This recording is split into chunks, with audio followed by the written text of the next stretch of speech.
सरकार जो ये नियम जो लागू किया है कि एक्सीडेंट होने पे 10 साल का उसको जेल होगा और 7 लाख रुपए उसको जुर्माना होगा, ये नहीं चलेगा। अगर ये चलेगा कानून तो इसके साथ आपको ये भी एक अति करना होगा कि अगर एक्सीडेंट के दौरान अगर ड्राइवर का भी मौत होता है तो उसका परिवार को वो नहीं, ठीक है, उसका परिवार को भी 1 करोड़ का जुर्माना दिया जाएगा। और 10 साल अगर जेल जाएगा तो उसका परिवार को सरकार पालेगा। हम इस कानून से जानते हैं, हम खुश नहीं इसलिए हैं कि मानते कोई ड्राइवर के पास इतना औकात नहीं है कि 10 लाख रुपये अपना पॉकेट में रख पाए।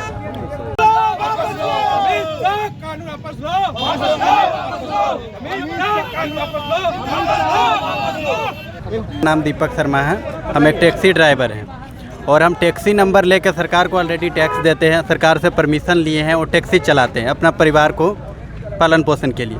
अगर सरकार ये नियम बना रही है, ठीक है, तो नियम के पीछे एक कारण होना चाहिए कि दोनों को सपोर्ट मिलना चाहिए। एक्सीडेंट किसी कारणवश होगा, एक्सीडेंट कोई जानबूझ के नहीं करता है। अगर मेरे से एक्सीडेंट हो जाता है, ठीक है, अगर मेरा किसी कारणवश किसी का एक्सीडेंट किया तो उसको हमको अस्पताल ले जाना एक सरकार का नियम है, हम इसमें सहमत हैं। लेकिन जब तक हम उसको हॉस्पिटल ले जाएंगे, किसी का बेटा का बड़ा एक्सीडेंट हो सकता है, छोटा भी हो सकता है, बड़ा एक्सीडेंट के केस में पब्लिक हमको वहाँ सुरक्षित रखेंगे? सुरक्षित नहीं रखेंगे, उस केस में हमको भागना पड़ जाएगा। अगर हम भागते हैं तो हमको 10 साल का सज़ा दिया जाएगा, ठीक है। उसके बाद सज़ा तक तो भी तैयार है। अगर ड्राइवर उस एक्सीडेंट में मर जाता है तो सरकार इसका कोई विचार नहीं किया ड्राइवर के बारे में, अगर हाँ इसका विरोध करे। दूसरी बात है कि जितना डॉक्टर है, ऑफिशियल पर्सन जितने लोगों हैं, तो अगर कोई ड्राइवरी करता है तो उसको हम सेवा दे रहे हैं। वो मेरा गरीबी मजबूरी मत समझिए, उसको हम सेवा दे रहे हैं। अगर कोई डॉक्टर के साथ हम जा रहे हैं, एक्सीडेंट हो जाता है तो सारा पनिशमेंट ड्राइवर को सजा दिया जा रहा है, उसको सारा भुगतान ड्राइवर को पे करना पड़ेगा। डॉक्टर ऑफिशियल जितने लोग बैठे हैं वहाँ बैठे रहेंगे, समझे। और हम लोग उसका ड्राइवरी करके उसको सेवा भी दिए और जीवन भर अगर भाग जाते तो 10 साल की सज़ा। अगर ये कि ये काला कानून जो अमित शाह जी निकाले हैं, ये ड्राइवर जो एक्सीडेंट करेंगे 10 लाख का जो जुर्माना है और 10 साल के लिए जो जेल है, इस काला कानून को वापस लिया जाए।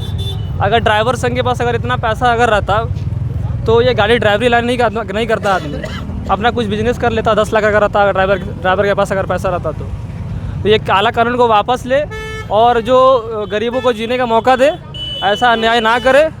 सरकार से अपील यही है कि इस जो कानून इसको वापस लिया जाए। और जो अगर आपको कानून निकालना भी है तो आप जैसे गाड़ी एक्सीडेंट करता है तो जो अगर मान लीजिए एक्सीडेंट करो, जो गाड़ी भागता है उसके लिए निकले, जो आदमी उसको मारपीट कर रहा है उस पर आप कार्रवाई करिए कि उसको एक्सीडेंट होने के बाद जो उसको रोकथाम करता है उस पर कोई तरह का मतलब मारपीट ना, ड्राइवर के साथ मारपीट नहीं किया जाए तो ऑटोमेटिक वो आपका ड्राइवर जो मार के भागता है वो नहीं भागेगा उस तरह करके।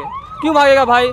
जब अगर आप किसी को अपना जान का डर है, एक्सीडेंट होता है, हमको मारे तो अलग, क्यों हम जान बचाएंगे? तो ऐसा करने से इससे बढ़िया ये है कि आप कानून को ऐसा बनाइए ताकि आम पब्लिक को दिक्कत ना हो और ड्राइवर संघ को भी दिक्कत ना हो। हम इस कानून से जानते हैं, हम खुश नहीं इसलिए हैं कि मानते कोई ड्राइवर के पास इतना औकात नहीं है कि 10 लाख रुपये अपना पॉकेट में रख पाए। 10 लाख रुपये नहीं रख पाए क्योंकि छोटा छोटा बच्चा रहता है, वो अगर जेल चल भी जाएगा तो कहाँ पर कौन परिवार कौन पाल पाएगा? 10 रुपये कहाँ दे पाएगा? महीना के 7-8 हज़ार कमाना पैसा, 9 हज़ार कमाना पैसा आदमी ड्राइवर है तो 10 लाख कहाँ दे पाएगा?